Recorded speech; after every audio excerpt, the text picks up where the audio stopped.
നമസ്തേ, പ്രീതാസ് ഗാലറിയിലേക്ക് സ്വാഗതം. എല്ലാവരും സുഖമായിരിക്കുന്നു എന്ന് വിശ്വസിക്കുന്നു. ഇന്ന് നമ്മളിവിടെ ഉണ്ടാക്കാൻ പോകുന്നത് വളരെ പെട്ടെന്ന് തയ്യാറാക്കാൻ പറ്റുന്ന ഒരു പ്രോട്ടീൻ സാൻഡ്വിച്ചാണ്. ബ്രേക്ക്ഫാസ്റ്റായിട്ടും ഡിന്നറായിട്ടും ഈവനിങ് സ്നാക്സ് ആയിട്ടും ഒക്കെ യൂസ് ചെയ്യാൻ പറ്റിയ വളരെ ഹെൽത്തി ആയിട്ടുള്ളൊരു സാൻഡ്വിച്ചാണ്. അപ്പോൾ വീഡിയോ എല്ലാവരും സ്കിപ്പ് ചെയ്യാതെ മുഴുവനായിട്ട് കാണുമെന്ന് വിചാരിക്കുന്നു. വീഡിയോ ഇഷ്ടമായിട്ടുണ്ടെങ്കിൽ ഒന്ന് ലൈക്ക് ചെയ്യാനും മറ്റുള്ളവർക്കൊക്കെ ഷെയർ ചെയ്ത് കൊടുക്കാനും മറക്കില്ലല്ലോ. സബ്സ്ക്രൈബ് ചെയ്യാത്തവർ ഒന്ന് സബ്സ്ക്രൈബ് ചെയ്യാനും മറക്കല്ലേ. എന്നാൽ നമുക്കിത് എങ്ങനെ ഉണ്ടാക്കുന്നത് എന്ന് നോക്കാം. ഇനി സാൻഡ്വിച്ചിലേക്ക് വേണ്ടിയിട്ട് കുറച്ച് സാധനങ്ങൾ എടുത്ത് വെച്ചിട്ടുണ്ട്. ഒരു ചെറിയൊരു സവാള പൊടിയായി അരിഞ്ഞ് വെച്ചിട്ടുണ്ട്. ഒരു ക്യാരറ്റിൻ്റെ മുക്കാൽ ഭാഗം ഒന്ന് ഗ്രേറ്റ് ചെയ്തെടുത്തിട്ടുണ്ട്. ഗ്രേറ്റ് ചെയ്യാൻ ബുദ്ധിമുട്ടാണെന്നുണ്ടെങ്കിൽ പൊടിയായിട്ട് അരിഞ്ഞെടുക്കുക. അതുപോലെ തന്നെ ഒരു കുക്കുംബറും ഗ്രേറ്റ് ചെയ്തെടുത്തിട്ടുണ്ട്. കുക്കുംബറും ഗ്രേറ്റ് ചെയ്യാൻ ബുദ്ധിമുട്ടാണെങ്കിൽ ചെറുതാക്കിയിട്ട് കട്ട് ചെയ്തെടുക്കുക. കുറച്ച് മല്ലിയിലയും പൊടിയായിട്ട് അരിഞ്ഞ് വെച്ചിട്ടുണ്ട്. പിന്നെ എന്താ ഇവിടെ ഞാനൊരു പനീറിൻ്റെ ഒരു കഷ്ണം, അത്യാവശ്യം വലിയൊരു കഷ്ണം എടുത്തിട്ടുണ്ട്. ഇതൊന്ന് ചെറുതാക്കിയിട്ടൊന്ന് കട്ട് ചെയ്തെടുക്കുക. ഒരുപാട് നല്ല ഷേപ്പിൽ കട്ട് ചെയ്യണമെന്നില്ല, എങ്ങനെ വേണമെങ്കിലൊന്ന് ഇതുപോലെ ഒന്ന് ചെറുതാക്കിയിട്ടൊന്ന് കട്ട് ചെയ്തെടുക്കുക. ഇനി മിക്സിയുടെ ഒരു ചെറിയ ജാർ എടുത്തിട്ട് അതിലേക്ക് നമ്മളിപ്പോൾ ഈ കട്ട് ചെയ്ത് വെച്ച പനീർ കഷ്ണങ്ങളുണ്ടല്ലോ അത് ഇതിലേക്ക് ഇട്ട് കൊടുക്കുക. ഒരു 2 വെളുത്തുള്ളി അല്ലിയും തൊലിയൊക്കെ കളഞ്ഞിട്ട് ഞാനൊന്ന് കഴുകി എടുത്തിട്ടുണ്ട്. ഇതുപോലെ വലിയ 2 വെളുത്തുള്ളി അല്ലിയും ഒരു 3 വറ്റൽമുളക് എടുത്തിട്ടുണ്ട്. വറ്റൽമുളക് ഒന്ന് നമുക്കിതിലിട്ടിട്ട് ഒന്ന് അരച്ചെടുക്കണം. അപ്പോൾ പൊട്ടിച്ചിട്ട് അതുപോലെ ഒന്ന് ഇട്ട് കൊടുക്കുക. ഒരു 3/4 ടേബിൾ സ്പൂൺ ചില്ലി ഫ്ലേക്സും കൂടി ഇതിലേക്ക് ഇട്ട് കൊടുക്കുക. ഇനി നിങ്ങളുടെ കയ്യിൽ ചില്ലി ഫ്ലേക്സ് ഇല്ലെങ്കിൽ മുളക് ചുമന്ന മുളകുണ്ടല്ലോ അത് കുറച്ച് കൂടുതൽ ഇട്ട് കൊടുത്താൽ മതി. പിന്നെ ഇതിലേക്ക് കുറച്ച് നാരങ്ങാനീര് ഒന്ന് പിഴിഞ്ഞെടുക്കുക. ഒരുപാട് വേണ്ട, ഇതുപോലെ കുറച്ച് നാരങ്ങാനീരും.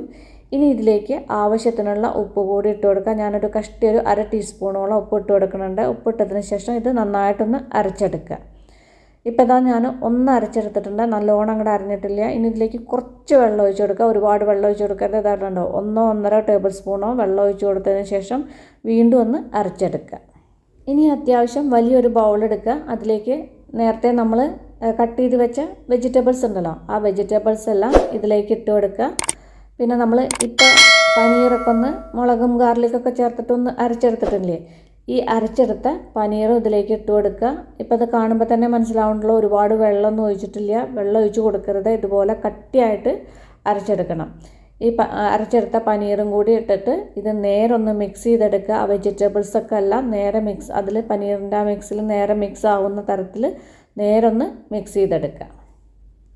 ഇപ്പോൾ ഇത് നേരെ മിക്സ് ചെയ്തെടുത്തിട്ടുണ്ട്. ഇതേപോലെ ഒന്ന് മിക്സ് ചെയ്തെടുക്കുക. ആ കുക്കുംബറിലൊക്കെ വെള്ളം ഉണ്ടാവുകൊണ്ട് നന്നായിട്ട് മിക്സ് ആയിട്ടുണ്ട്. അതുകൊണ്ടാണ് പനീറിൽ അധികം വെള്ളം ചേർക്കാതെ അരച്ചെടുക്കണം എന്ന് പറഞ്ഞത്. ഇനി നമുക്ക് സാൻഡ്വിച്ച് ഉണ്ടാക്കാൻ വേണ്ടിയിട്ട് ഞാനിവിടെ കുറച്ച് ബ്രെഡിൻ്റെ സ്ലൈസസ് വെച്ചിട്ടുണ്ട്. ഞാനിവിടെ ബ്രൗൺ ബ്രെഡാണ് യൂസ് ചെയ്യണത്. കുറച്ചുകൂടി ഹെൽത്തി ആയത് ബ്രൗൺ ബ്രെഡല്ലേ. നിങ്ങൾക്ക് ഏത് ബ്രെഡ് വേണമെങ്കിൽ വെച്ചിട്ട് സാൻഡ്വിച്ച് ഉണ്ടാക്കാം. ഇനി ഒരു സ്ലൈസ് ബ്രെഡ് നമ്മുടെ ഈ പ്ലേറ്റിലേക്ക് ഒന്ന് വെച്ച് കൊടുക്കാം. വെച്ചതിന് ശേഷം ഇപ്പോൾ നമ്മൾ ഉണ്ടാക്കി വെച്ച മിക്സ് ഉണ്ടല്ലോ അത് ഈ ബ്രെഡിൻ്റെ മുകളിലേക്ക് വെച്ചിട്ട് നന്നായിട്ടൊന്ന് സ്പ്രെഡ് ചെയ്ത് കൊടുക്കുക. അത്യാവശ്യം കട്ടിക്ക് തന്നെ പരത്തി കൊടുക്കുക. കാരണം നൈസായിട്ടൊന്നല്ല, അത്യാവശ്യം കട്ടിക്ക് തന്നെ ഇത് വെച്ച് കൊടുക്കുക. ഇനിയിപ്പോൾ ഇത് എല്ലാ ഭാഗത്തും നേരെ ആക്കിയിട്ടുണ്ട്. ഇനി മറ്റേ സ്ലൈസ് ബ്രെഡും കൂടി ഇതിൻ്റെ മുകളിലേക്കൊന്ന് പ്രസ് ചെയ്ത് കൊടുക്കുക. ഇനി നമുക്കിതൊന്ന് ടോസ്റ്റ് ചെയ്തെടുക്കാം. ടോസ്റ്ററിൻ്റെ ഒന്നും ആവശ്യമില്ല, പാനിൽ തന്നെ ടോസ്റ്റ് ചെയ്യാം.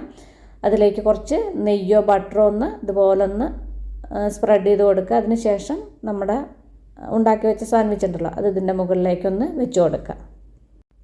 ഇനി ഇതിൻ്റെ മുകളിലും കുറച്ച് നമുക്കൊന്ന് നെയ്യൊന്ന് സ്പ്രെഡ് ചെയ്ത് കൊടുക്കാം. മറ്റേ സൈഡും കൂടി ഒന്ന് ടോസ്റ്റ് ചെയ്തെടുക്കണ്ടേ. മീഡിയം ഫ്ലെയിമിൽ വെച്ചിട്ട് ടോസ്റ്റ് ചെയ്തെടുത്താൽ മതി. ഇപ്പോൾ മറ്റേ സൈഡ് ഒരുവിധം ഫ്രൈ ആയിട്ടുണ്ട്. ഇനി ഈ സൈഡും കൂടി ആവാൻ വേണ്ടി ഇതൊന്ന് തിരിച്ചിട്ട് കൊടുക്കാം. ഇപ്പോൾ 2 സൈഡും അത്യാവശ്യത്തിന് മുരിഞ്ഞ് വന്നിട്ടുണ്ട്. ഇത്രയ്ക്ക് അങ്ങോട്ട് മുരിഞ്ഞ് വന്നാൽ മതി. ഇനി നമുക്കിതൊരു പ്ലേറ്റിലേക്ക് മാറ്റാം. ഇപ്പം ഞാനിതാ 2 എണ്ണം ഇതുപോലെ ടോസ്റ്റ് ചെയ്തെടുത്തിട്ടുണ്ട്. കാണുമ്പോൾ നല്ല ക്രിസ്പിയാണ്, നല്ല മുരിഞ്ഞിട്ടുണ്ട്, ആവശ്യത്തിന് മുരിഞ്ഞിട്ടുണ്ട്. ഉള്ളിൽ നല്ല ജ്യൂസിയാണ്, മുകളിൽ നല്ല ക്രിസ്പി ആയിട്ടുള്ള സാൻഡ്വിച്ചാണ്. വളരെ ഹെൽത്തിയും ടേസ്റ്റിയും ആയിട്ടുള്ള സാൻഡ്വിച്ചാണ്. എളുപ്പം ഉണ്ടാക്കാൻ പറ്റും. എല്ലാവരും ഒന്ന് ട്രൈ ചെയ്ത് നോക്കൂ. ട്രൈ ചെയ്ത് നോക്കിയിട്ട് ഫീഡ്ബാക്കൊക്കെ എന്നെ അറിയിക്കാൻ മറക്കല്ലേ.